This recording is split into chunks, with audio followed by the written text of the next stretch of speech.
I don't. All right. And we are missing a couple of our undergraduate opportunity athletes, students, but we're happy that all of us are here. And some of the content for today is Jacqueline, you may have already seen, but there's new content also. Just remember that um, we had for the opportunity athletes, we had a couple of months where we were not meeting and you guys were working on different things. And now we're getting back on this content and sessions that we're going to be having. Patricio is joining us with this group. And we're really happy that we are all here. So let me show you my screen, and please, at any time, you can ask questions. Let me share the sound. You can ask questions. Um, you can, yeah, do and ask away. Now, you guys have been learning and you guys learned all about how the application process works and all that. So today we're going to be a mixture of how to choose the right college for you, but at the same time also a couple other ideas that I think are important, especially as you are looking into how to create your university list and how to be the most strategic with that. Now, just before we start, I would love to show you some of our undergraduate opportunities from the past. And these are just undergraduate. So you can see Tami right here. She is on her first year in Princeton. She just finished her first year, and now she's going to be going to Korea with an all expenses paid program from Princeton. Adrian, you can see it in the middle. Yeah, well, Tami is from Oaxaca.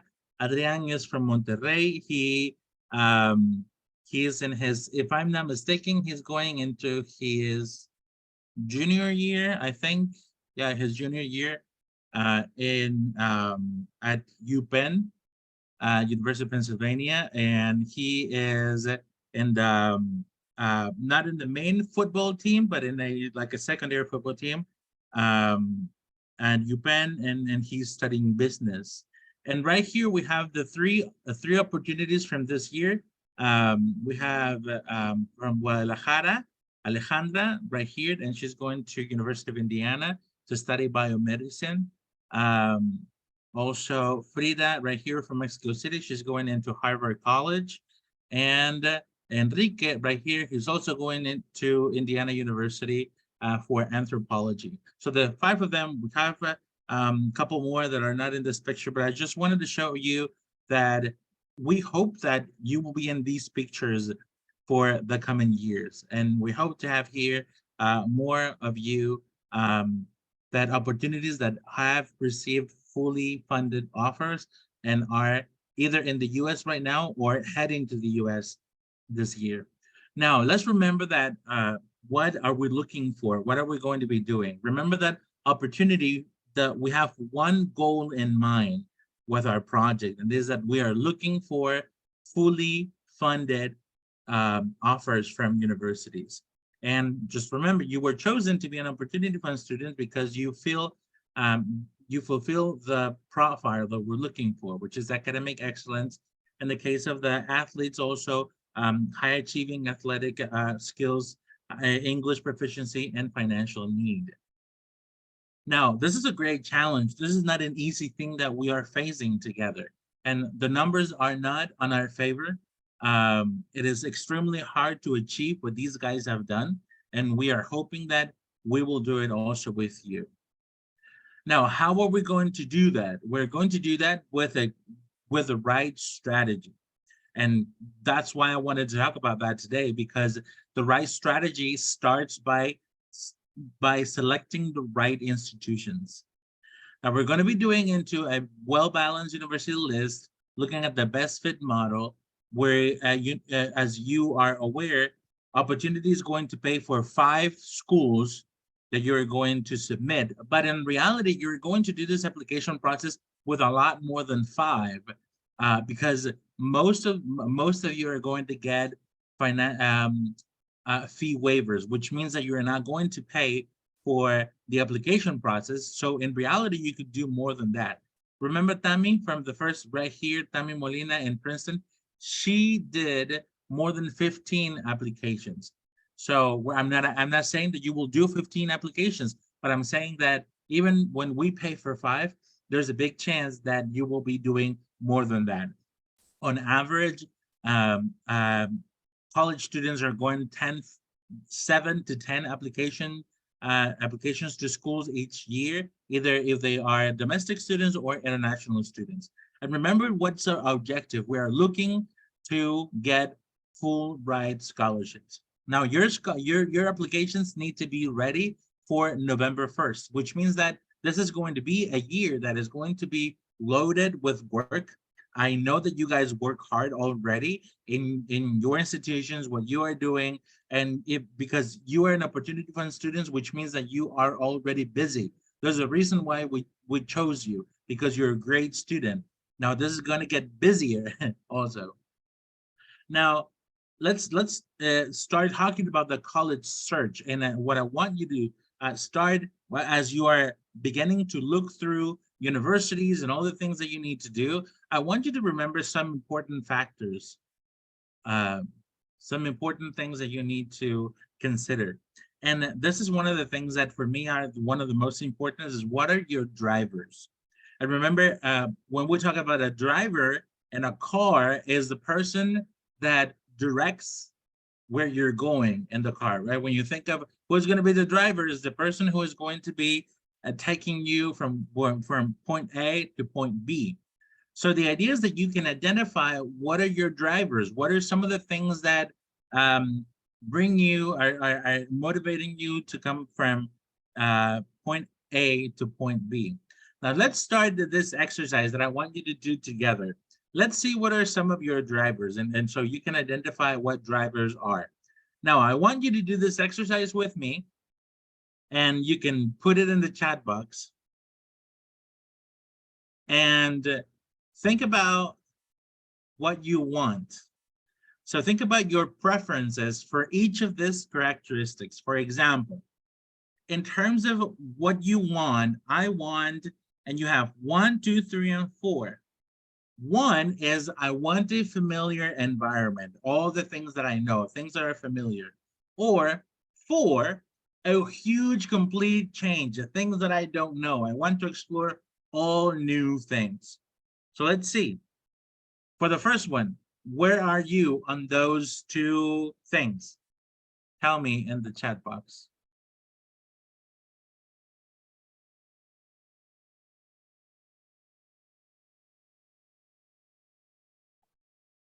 So you guys are 3, 3, 4. Interesting. Yeah. So total change. We're moving a little bit towards total change. Now let's look at the next one. So in the heart of the city, 1, 2, and 3 and 4 are a little bit more towards rural setting. So where are you on that? I want to be in the heart of the city. I want to be in a rural setting. Where are you?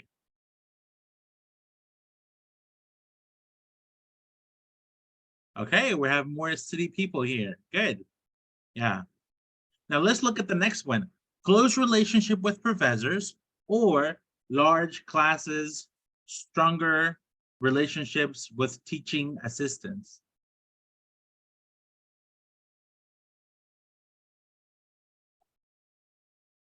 All right, 2s, 3s. A feeling for bigger institutions.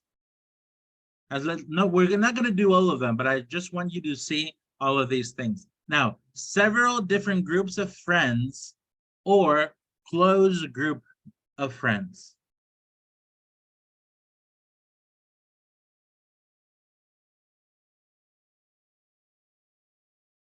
All right, interesting. All right, so this is just an example, and I please take a screenshot of this and think through it. Do I prefer large and varied student body, small personal students?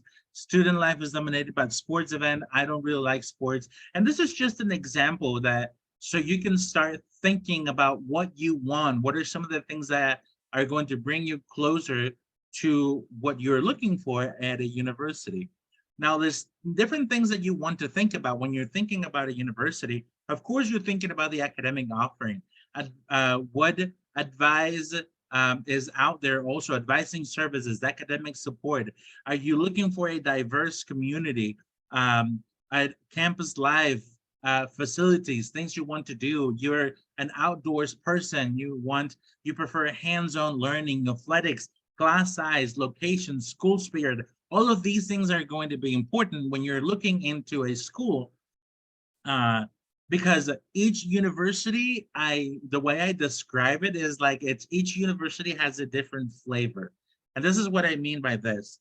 Certain universities are going to be very focused on, for example, community service. I know, for example, there's a university in Nashville, Lipscomb University, that they proud themselves on the millions and millions of hours of volunteer service that their students, their staff, and all of the professors, they do in community service back to the city of Nashville.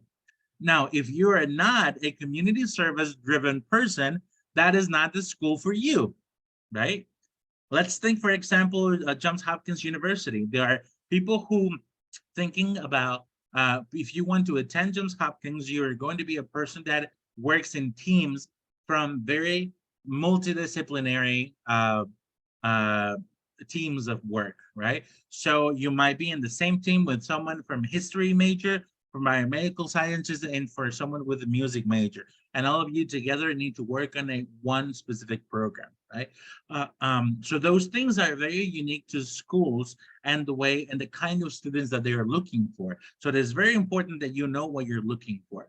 Now, for this first step, you really need to know what you are looking for and what is your good match. And remember that when you're looking at academic match, yes, that a school that would have what you're looking for, but also show social match. For example, if you're a person that is really into sports and you like sports spirit and you enjoy that, for example, for me, that was a big thing about going to university in the United States. I wanted to experience the sport and university spirit through sports.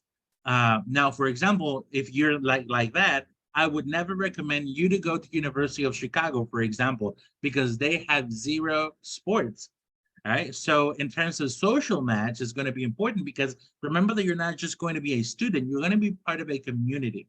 And the most important part for us here at Opportunity also is going to be the financial match. So we don't want you to apply to universities that since the beginning they have said, we don't have funding for you for the specific profile that you're bringing. Remember that you are a very specific profile. You're not any kind of profile. You are a very strong, well-rounded student, but it's also that you are going to need a lot of financial support from the university. So that already disqualifies a lot of universities that you're not going to be able to apply, not because they're not good schools or because they don't give financial help. It's because they don't give enough of financial aid that you need. So these are different things that you need to be looking at. Now, what I'm telling you here is that you need to know what you want.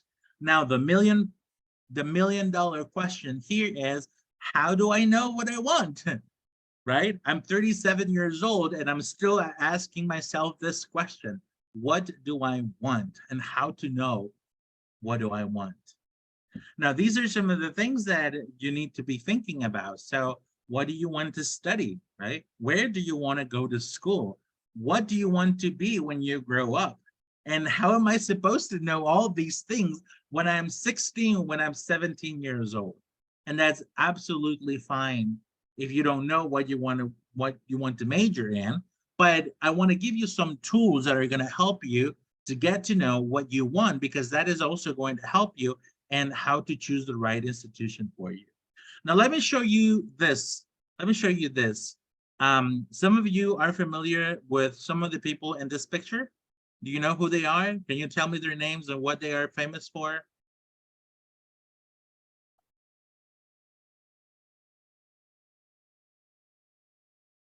Do you Only a know? couple of them. Right. Say that again, Patricio. I Sorry. only recognize two of them. Right. Two of them. All right. Do you know their names, or if not their names, but who they, what they've done, or something? Yeah, the second person Uh-huh. is Greta Thunberg, or Mm-hmm. I think Yeah. that's her name. Yeah. She's like a climate change activist. And then to her Right. right is Malala, who is Right. a human rights activist and promotes women's rights, I believe. Yes, absolutely. So yeah, Greta, she is from Sweden, and she decided that one day she was going to take one day of school, off of school, to do some protesting against climate change. If you have gone so far, she even went to the UN, and now she's become an icon for youth in terms of global uh, change, activist. And thank you, Patricio.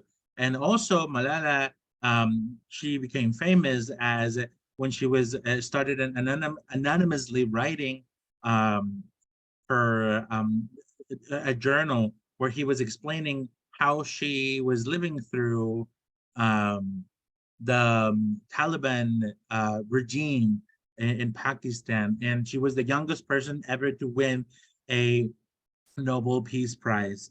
And then the other people there, the first picture, Amika, uh, uh, can't remember her last name right now, but she's an activist, and all of them I have to do something with activists probably, but she's an activist in the United Kingdom.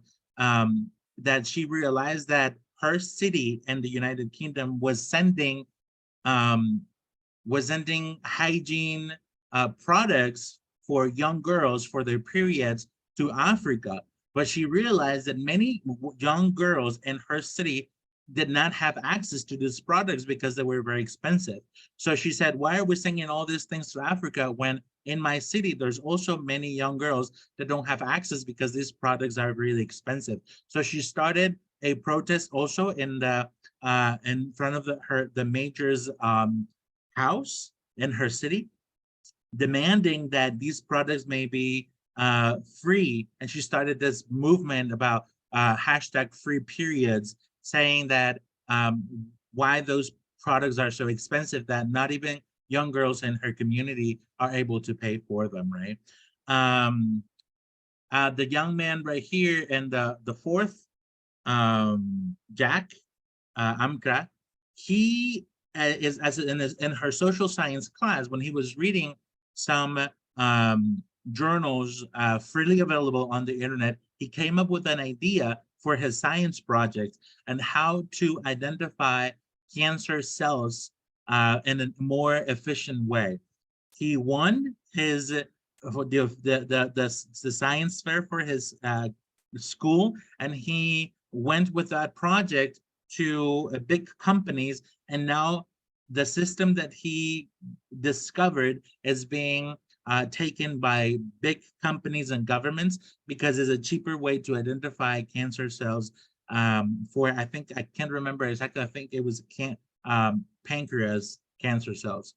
And then the last one, Emma Gonzalez, she, after being a witness to a school shooting in her high school in Florida, she became an activist for reform gun violence in her state, and she led a multi-thousand people march in Washington D.C. And she is the leader of this program that has accomplished many gun reform legislation so they can have safer schools in the United States. Now, all of these are great teenagers. And what amazes me the most is that all of these kids were 15, 16 when they decided that there was something that they wanted to do. And I'm just impressed with all that they do, but I'm wondering what do they have in common? Like, what are the things that they are doing um, that drives them and that sets them apart from others? Because I think that's one of the things that we're looking for, and some of the things that we have seen in you in this program. Now, I think that they have found something that they are passionate about. They seem to know their place in the world. They seem to know also what is wrong with the world and what they feel that they can do. And something that that I keep thinking about is that other people in their shoes might have thought, oh, I'm just a teenager. There's nothing I can do. And this is something that the adults must solve. But all of them said, I have something that I can do. Let's see how I can make of this world a better place. Now, I think that some of the things that they discovered is that they discovered their passions, their interests. They discovered their strengths. They know what their values are. They know who they are, and they have collected experiences that are helping them to know themselves better. And we're going to walk through this real quick. I don't want to spend too much time, but I want you to think about these things. What do you do without anybody telling you that you should do it? What are your interests? What are your passions? If you had nothing else more to do, how would you use your time? If you had no other responsibilities. Now, let me ask you, what are some of the topics that you find yourself reading, daydreaming about, that you sometimes say, this is what I would love to do one day? Like, I see that this is one of the things, some of the things that I would love to do. Now, some of those interests may be really um, helping the world. Some of those may not. Maybe, for example, one of your dreams or interests is that you want to own a swimming pool in your house, or you want to become the next um, celebrity in terms of video gaming, streaming, or some of those things, right? So, but what are your interests? And that is going to give you information of where should you go with your life, right? Now, that is not the only thing that you should be thinking about. You should also be thinking about your strengths. Your strengths are a great way to say what are you good at. Now, let me tell you, I'm going to share this link with you and how you can identify your strengths. But I did this test of strengths, and these are some of the things that came out for me. Right, the first one had to do with um, a sense of humor, and and as I read it and I said, I was feeling like I was reading my horoscope. You know, that I was like, yes, this is me, amazing, right? And it's really interesting to see this reflected towards you, right? So this is a good way that you can learn what are you good at, and I can show you also what were the things that I was not really good at, right? So some of the things that had to do with sharing your opinion, being brave when sharing your opinion, or being enthusiastic about certain things. So those are what some of the things. But it's good that you know that what are some of the things that you're good at, and what are some of the things that you're not good at. Now, what are some of the ways that you can know what are besides test about your strengths? What are some of the other ways where you can collect information about what you are good at? Tell me. Besides doing online tests, what are other ways that I can know what are my strengths?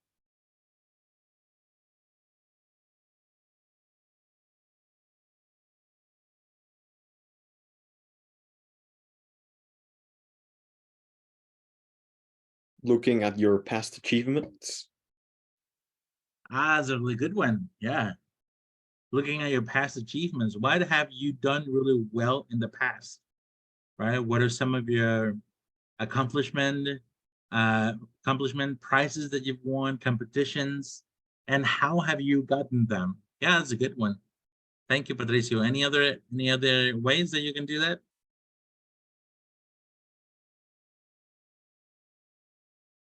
Hmm.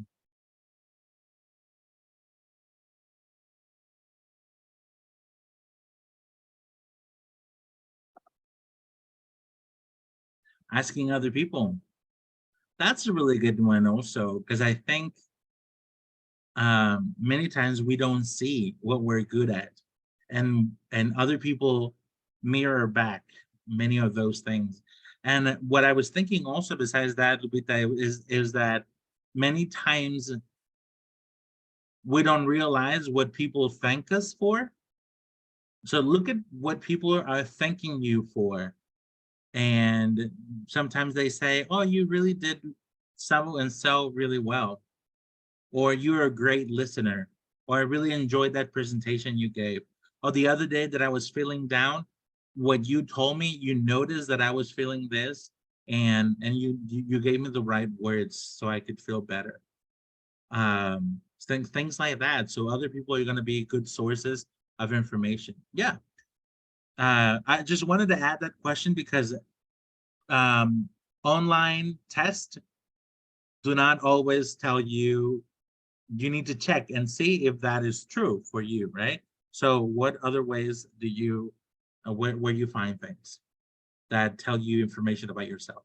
Now, remember, we're going through, the first one was interests. What are your interests? Second one, what are your strengths? The third one is, what are your values?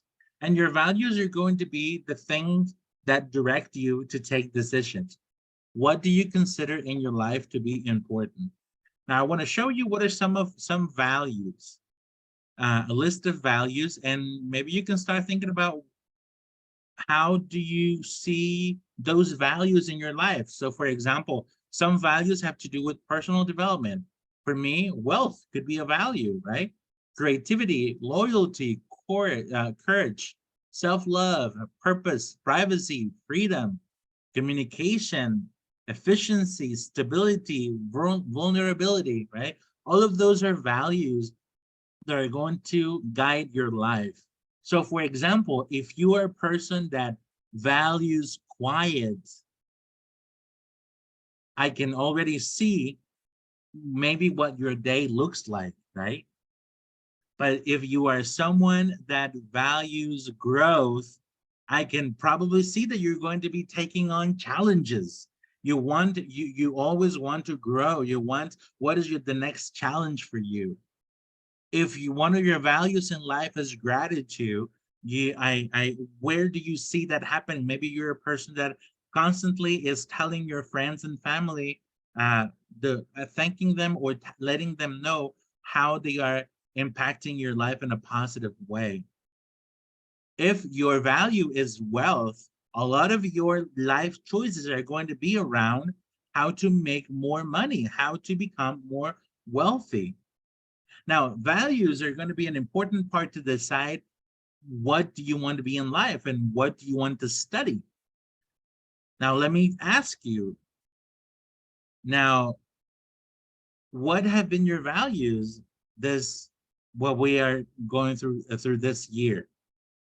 Where have you seen those values in your life?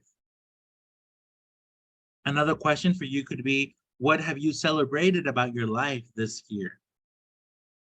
What are important things for you? For example, you might be celebrating that you accomplished that first place as the best player, probably, or the best GPA in your school. Or you're celebrating that you came back, you found again a friend that you have lost years ago, right? So that shows what your values are. What do you feel proud about? For me, for example, some of my values have been self-love, community, and balance. Now, how have I seen those in my life? For example, in terms of self-love, is that I'm taking better care of my body, for example.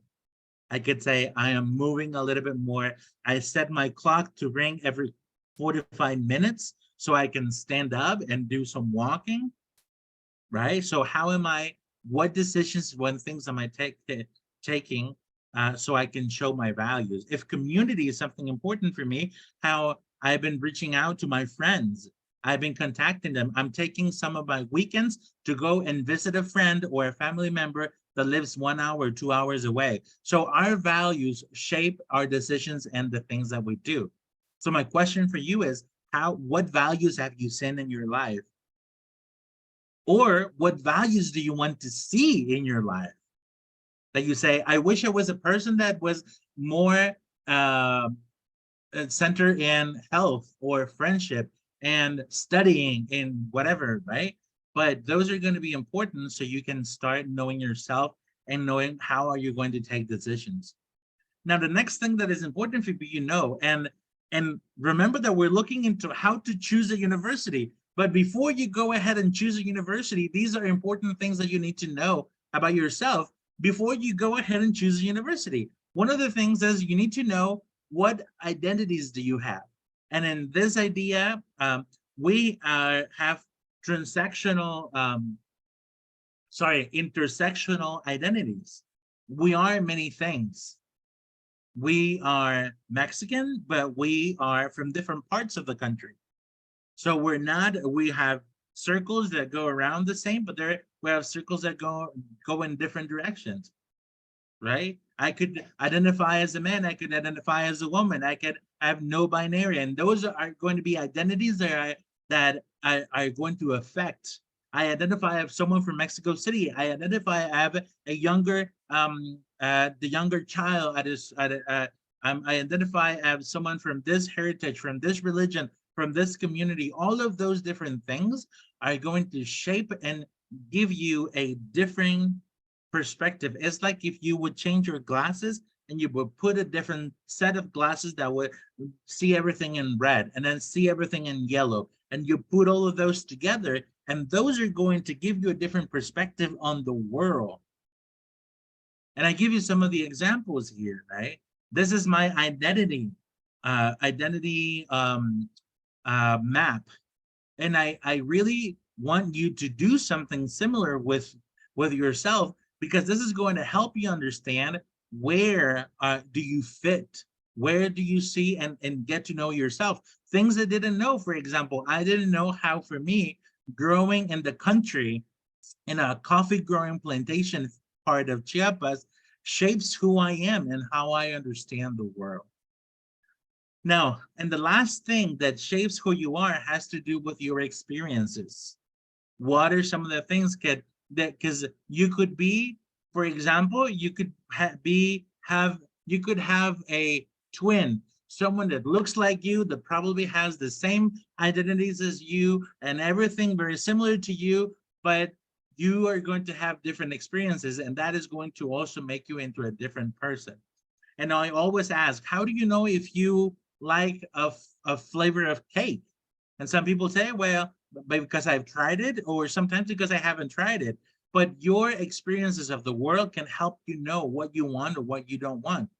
I always say, many times I don't have to try something to know I don't like it, because I can smell it, because that looks like something else that I've tried before, because it doesn't look good to me. But it's all of those things have to do with experiences. Maybe I don't like chocolate because I tried a chocolate cake, because I tried a chocolate flan, or I tried a chocolate candy bar and I didn't like that. So I'm applying my experiences of the past to new things right now.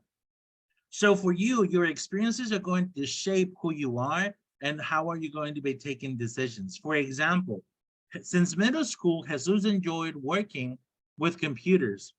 In high school, he decided to specialize in computer sciences because he thought, I like computers, so might as well do something with computers in high school. As he started to learn more about programming and electric circuits, he decided to enter college to become a computer science major. Now, during his first year of college, he realized that what he really liked about computers was working on electrical components, solving problems related to electricity. So he dropped out of school and he entered the program to become an electrical engineer. Now, Jesus is getting ready to study a master's degree in the United States. Now, your experiences are going to be giving you information, what you want, what you don't want. So for example, Tammy, remember Tammy in Princeton, a couple of months ago, I was having a conversation with her and she was telling me how she was doing in Princeton. And when she was an Opportunity Fund student, she wanted to study something in finance or economics. And on her second semester at Princeton, she took economics and she told me, I don't like it. I hate it, actually. She's like, I don't like it. She thought she wanted to become an economist, but she said, I want to go more into other things, right? I want to write philosophy. I want to do these other things. I want to be an activist in these things and this and that, right? But I said, she said that she felt bad because she was changing on that. But I said, no, that's exactly the way to do it. Imagine that you decide that you want to become an economist and you don't even like it. Your experiences are going to be giving you the path where you're supposed to go. But unless you go and try, you're not going to know. Now, all of the things that I'm saying has to do with that we want or we need to learn what our purpose is. And our purpose has to do with these three circles coming together. One has to do with your skills, what you are good at. The other circle has to do with what you love doing. What are some of the things that interest you the most? But it needs to be also an intersection with where is the need in the world? How are you going to be using your skills? And this is where a lot of us fail because we tend to look at what are we good at and what we love doing, but we don't really see ourselves where are we going to be using our skills in the world. And that's why we may have a lot of people who study something, but they are not, they never really looked at the job market, for example, or they never looked at how they were going to use their skills in the real world, especially doing something that is going to help others. So I have some examples here. There have been some studies that say that rewarding professions help people be happier. And of course, we all want to be happier with our jobs and the things that we study. But we tend to think that there are just certain professions that are more rewarding than others. We tend to think, for example, that doctors, that teachers, that nurses have rewarding jobs, but then other people don't have rewarding jobs. But let me tell you, if gym instructors have really rewarding jobs. My gym teacher the other day, she was telling me, I love my job because I help you and other people achieve their goals regarding their physique. Electrical engineering for engineers like Jesus, or here in the picture like Ricardo, they're working towards making people's lives better through electricity. Or in the case of Ricardo, he's an opportunity fund student at Penn State that is working on electrical cars. So even if you're an administrator in construction, whatever you are, the idea is that you find how what you do has an impact not only on what you do, but also in the lives of others. For example, Diana, she's an opportunity PhD student, and she is working in environmental engineering at the University of Massachusetts. She is working on green buildings, buildings that are low energy cost and that they don't pollute as much. Ricardo, as I said, he is an electrical engineer that is working in building electric cars from scratch. And Tammy, who her passion is education, educating young people in their financial, how do they administer their financial resources, especially low-income families. Now, the idea here is that you start thinking, what are my skills? What are my strengths? And start thinking, how am I going to be using that to do something in the world? How can I serve? Because then that is going to give you a life purpose. Now, it is required that you know yourself, because remember, we're looking at full ride scholarships. And I want to show you the connection between knowing yourself and getting full ride scholarships. Now, this is our challenge. Schools like Harvard, UPenn, Princeton have very low acceptance rates, 3.4, 5.9, 4.4. Now, in 2022, last year's application cycle, from the 61,000 applicants, only 488 received full rights. So that's 0.8% of students. So that's the kind of challenge that we have. University of Mississippi, you can think of universities that you say, oh, those are easy to enter. From the 6,000 accepted students, not from the ones who apply, from the accepted students, only 58 received full ride scholarships. So that's 0.9. So when you're looking at all paid scholarships, University of Mississippi and Harvard are as equal of difficult to get in, especially for opportunity funds students, because we're looking at those full ride scholarships. Now, for the athletes, it's going to be a little bit different, but we're looking at the same thing. So, for example, today I was looking at a student that she received a scholarship from the school because she's into swimming, and she received this swimming scholarship of $18,000, but the school cost 54, right? So even with athletic scholarships, there's other types of scholarships that we need to look into. Schools like Indiana University, it's 0.1. So I don't want to paint you a impossible task that we're heading, but it might seem. But remember, I showed you our opportunity fund students that have done it. So what is the secret? What is the plan? Well, there's two things. We need to know yourself. We need to know ourselves and be really strategic. Those are the two things. Know ourselves, and I already told you how to know yourself, but be really strategic. Now, I don't know if you have seen this show. It's called America's Got Talent. Have you heard of it?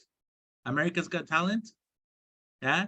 And I don't know if you're familiar with the golden buzzer.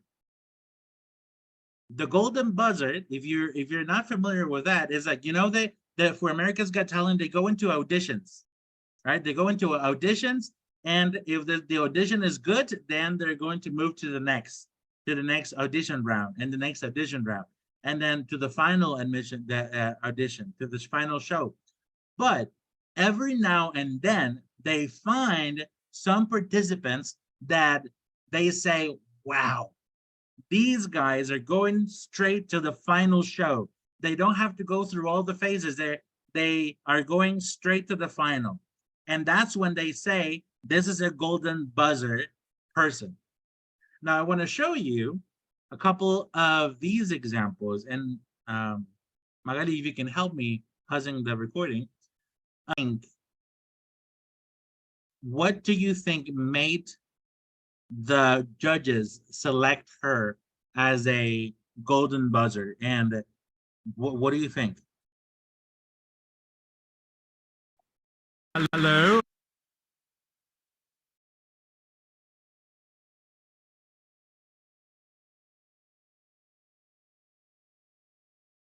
What are your thoughts?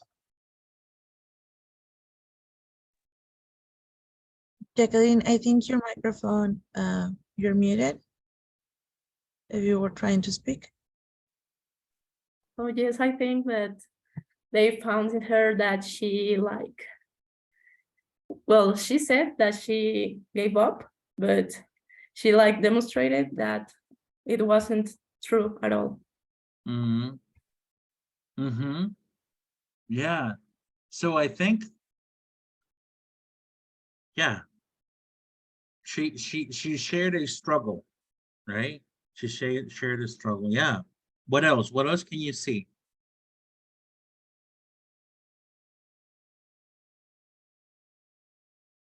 What else do you think made the judges say this young girl is going straight to the finals? What makes her special?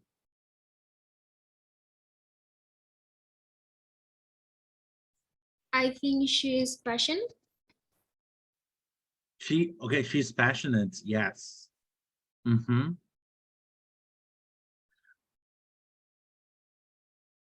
Now,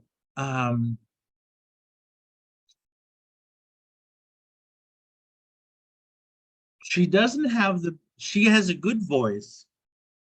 She has a good voice, but you can hear that she has some issues with her voice.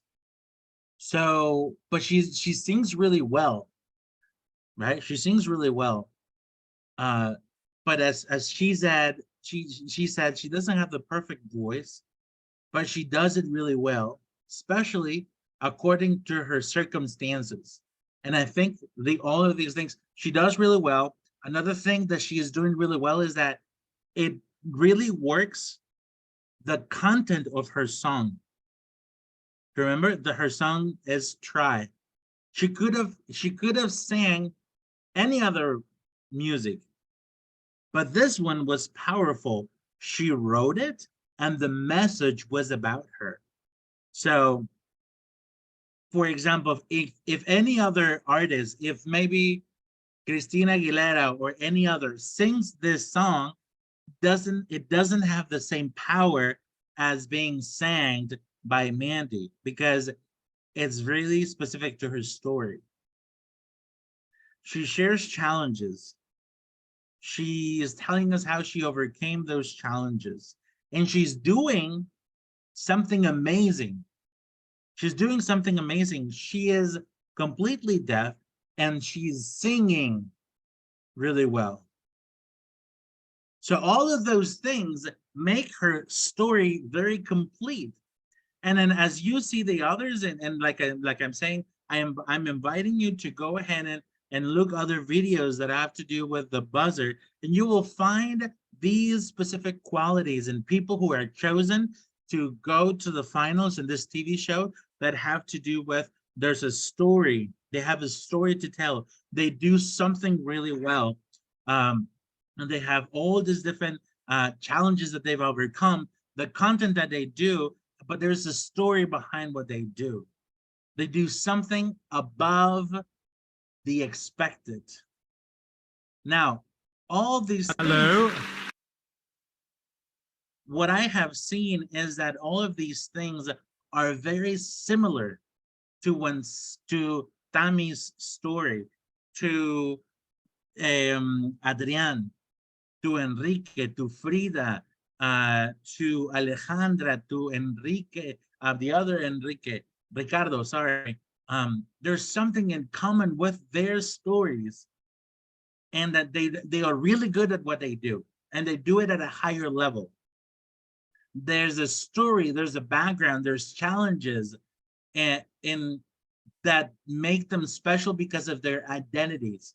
That maybe if other people have those challenges or those stories, they might not be as powerful, but they have an important impact because it's them. And it connects them and adds the content of what they do. For example, the song that Mandy sang with her story gives power to her message. Like Lupita said, they are genuine in their passion.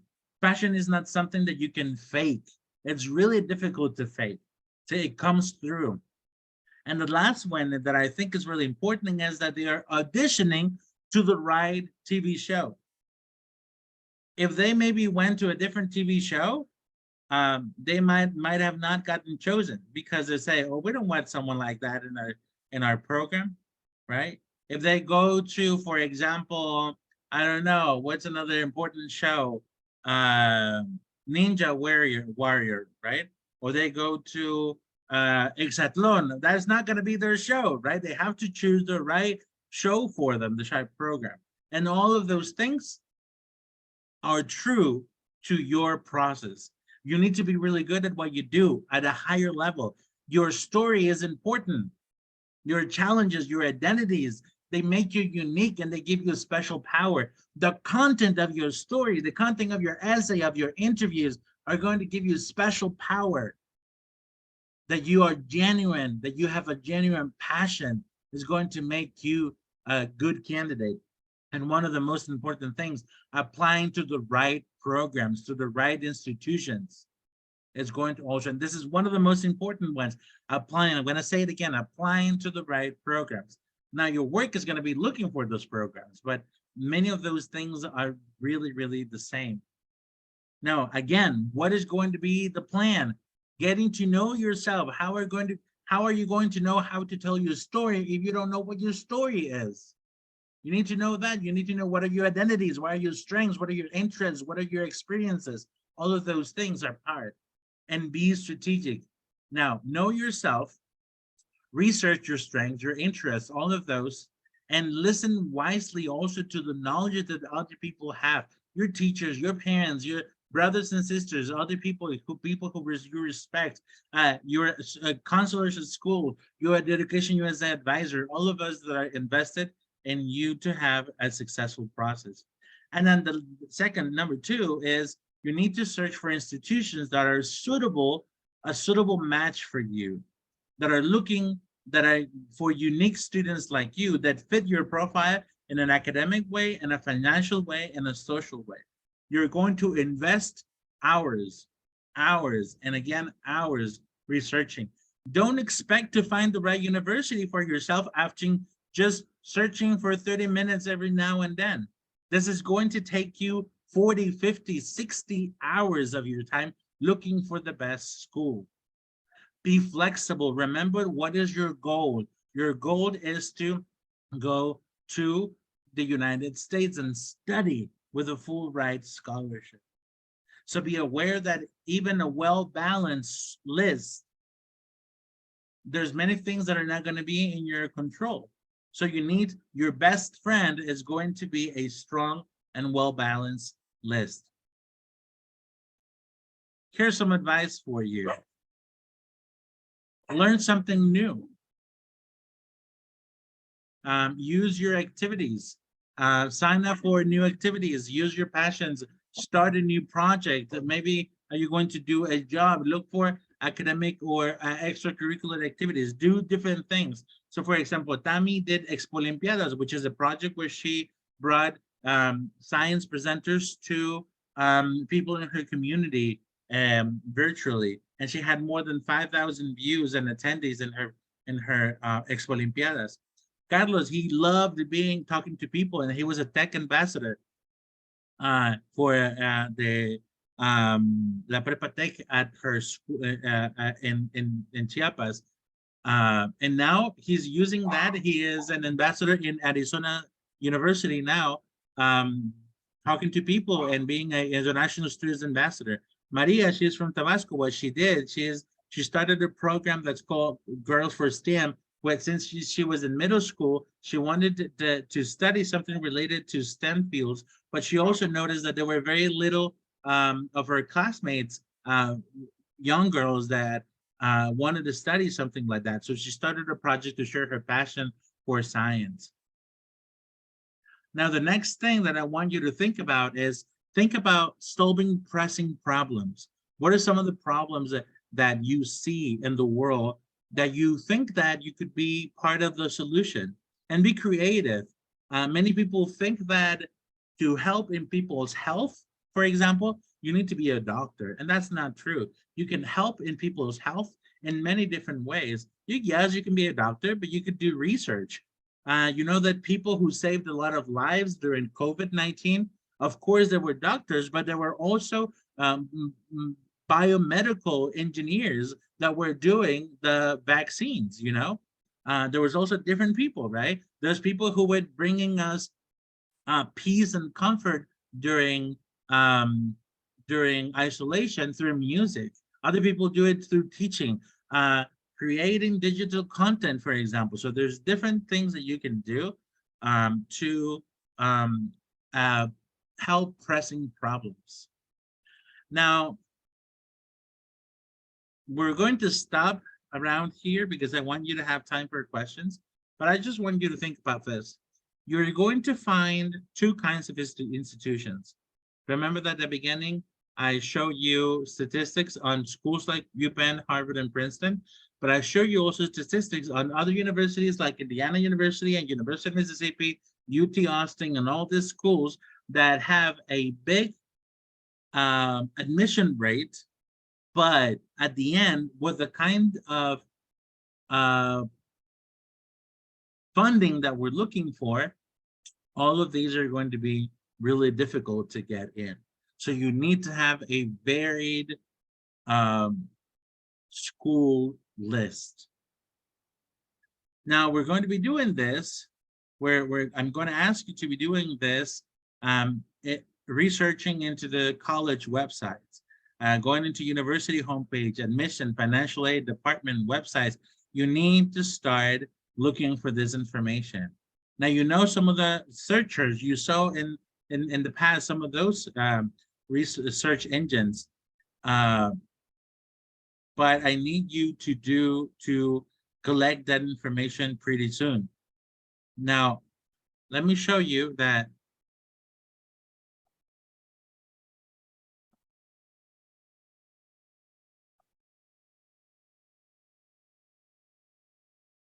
in the classroom,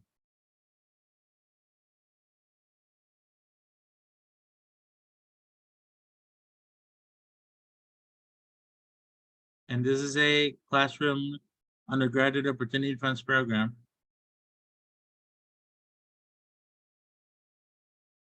Right here in this is where we are, stage 2. There's this document that is going to be your homework starting today. Here, I want you to, it says 2022, but it's actually 2023. Here, I want you to start writing down information from schools that you are researching. And you're going to put the name of the school, the acceptance rate, the web page, the city where that is, and you're going to be collecting different kind of information about cost. Please write here if you found a web page for financial for the financial information. If they have scholarships, how are those scholarships? Are they what's the information that they have on scholarships? What are the admission requirements? And please write down what things you like about the school, what things you don't like about the school, and what questions you have. But also whatever else, just write all of the things that you find interesting, that you don't find interesting about this school, that you like. And the homework is that you should be doing a search for at least 20 universities. See, 3, 4, 5, and so on. 20 universities. Some of our grantees usually do 30, they do 40. This is the time where you're going to dive into researching. You can do it, you can email the schools, contact regional country, contact current students, email people, just go attend webinars. This is going to be your time to be contacting, researching, learning about universities. And the idea for this is that you expand your horizon in terms of universities. Remember that there's 3 things that should be important to you: academic fit, social fit, and financial fit. All of those are important. Create a well-balanced list.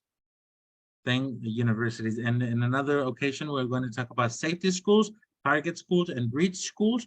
But for you, all of the universities are going to be reached because they're going to be difficult to get in because you're looking for fully funded schools.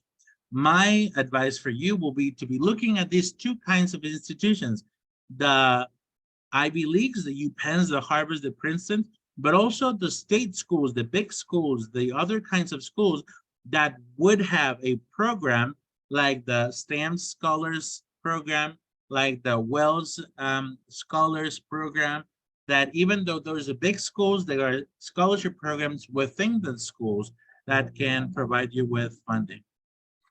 All right, so final tips: spend doing your college search, creating university list, be open-minded. I cannot tell you how many students this year are saying, oh, I see that my problem was that I didn't have a well-balanced list.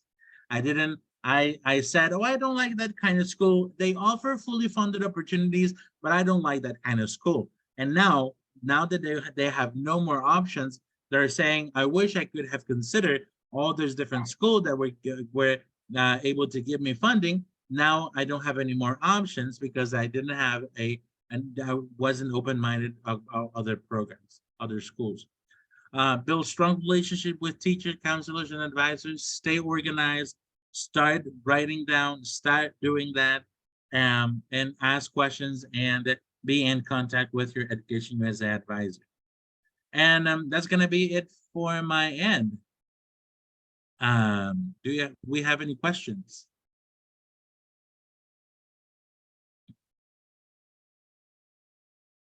I know Yes, that was I like question.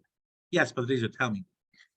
Well, I remember in the previous call, they Uh-huh. told us about some platforms where you could look for universities and see their programs and other information about them. Mhm. Do you have any information about those programs? And if you do, can you please send the links so we can check them out? Right. Let me see. That's a good question. I want to say that they are in the classroom because I want to show you where to find that in the future. Let me see.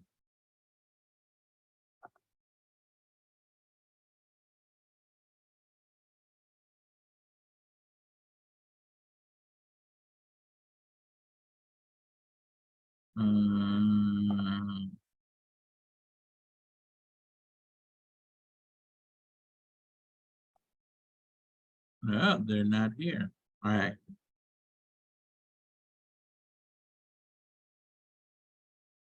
That's a good question. So let me, this is an assignment.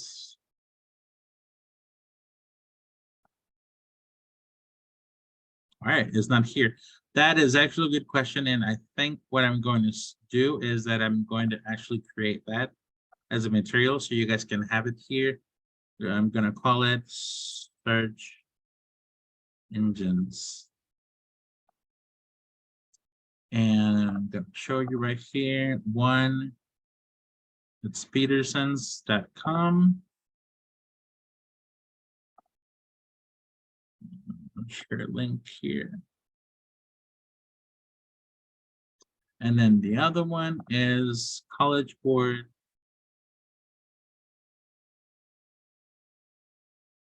Whoop. I don't know how to spell college.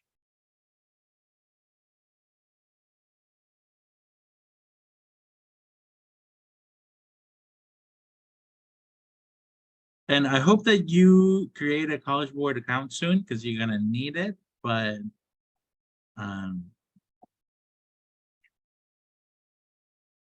what's happening?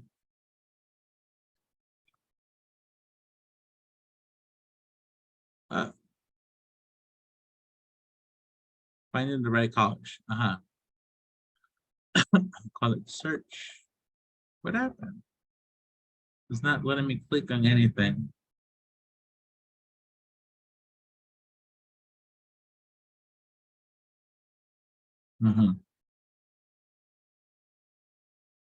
And here's you can do different. I'm gonna show you how to do that right now, but let me just do the link right here.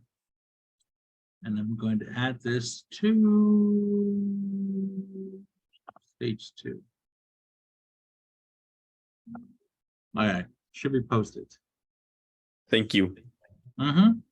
Now, let me show you how to do that, how to use this one. So let's say that you can do filters on these schools. Now, this is not going to be easy because let me show you. If you just select 4-year colleges, just like that, it's going to give you a ton of universities. Let me see. 2,000, almost 2,200. So what you want to do is you want to create filters, maybe by major, maybe by campus life, but affordability. So for example, you want to have schools that will give you 100% scholarship. Now that reduces it to 64 colleges. See? Now, not all of them are right here. Some of them are. But even with the 100, it doesn't mean that they're going to give you 100 of all the expenses.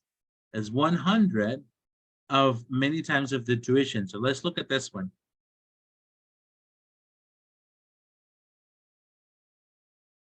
if you see, it says that they give $22,000, but their cost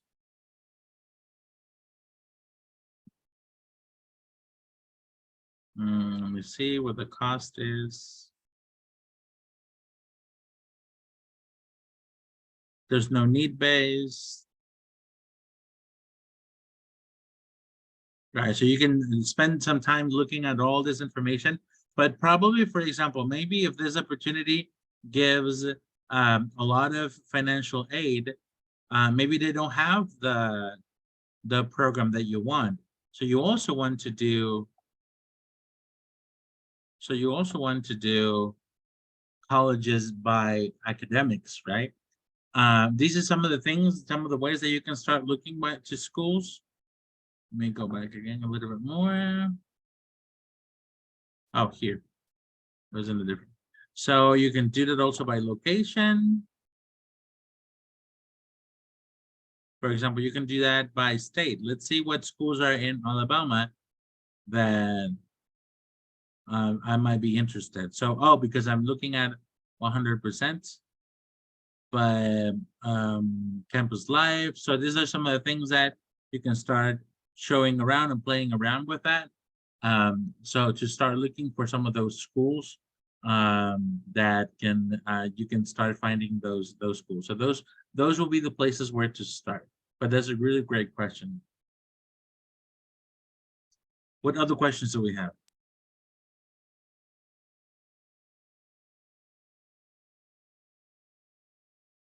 Sure, Lupita.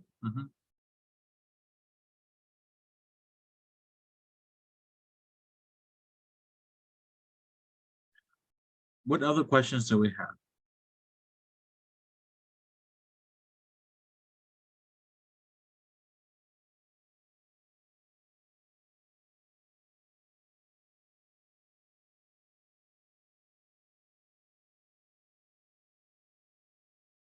All right. Well, it seems that we don't have more questions. Jacqueline, Yes, I have a question. If like we are like not like in a religion, we can like apply for universities that are like religious and all that kind. that's a really good question. I would say yes. Most of the universities in the United States, at the beginning, there were some kind of religious affiliation in them. You will find that Harvard and all these different schools that you know, they all started somehow related to religion. With the time of time, they became more secular. But there's other universities that are going to be very, very religion is going to be very important for them. Even you will see them in their names. So, for example, the Lutheran University of something, right, or Baptist University, or different schools, right? It will depend on you. Some of these universities only have the names, and you will see the requirements. Also, some schools that are really strong into their faith are going to require that you take some Bible classes, for example, but none of them are going to force you to practice the religion that they profess. All of them are going to be, and you will see that, for example, many Catholics attend Christian universities, or Christian people attending to Catholic universities, or Muslims attending to Catholic and Christian universities, right? So, it's not something that really hinders your education, right? And sometimes it helps you to have other perspectives on certain things. So it will depend on the university.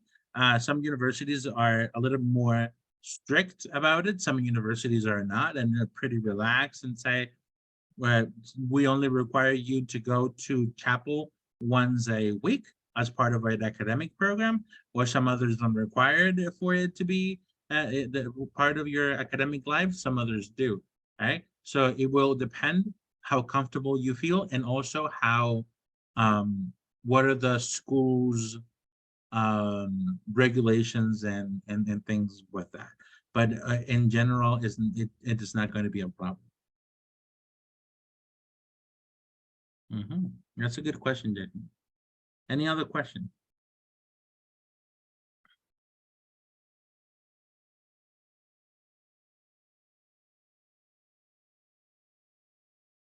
All right, so there's a lot of work ahead of us with this because and it's mostly your job, your work of looking at universities and looking and spending a lot of time in universities, websites, and learning from about all these things. Please feel free to contact your advisor who you're working with, and yeah, let us know how we can help you. And yeah, so please, this recording is going to be uploaded to the classroom in case you need to go back to it. But yeah, so thank you everyone for your patience here, and I will see you. I remember that in the first week of June, we have our essay writing workshop. Really important that you're here because it's going to be one of the most important parts of your application, how to write your essays. So yeah, all right. Well, have a great one. I will see you soon and stay in touch, right? See you guys. Thank you. Bye. See you.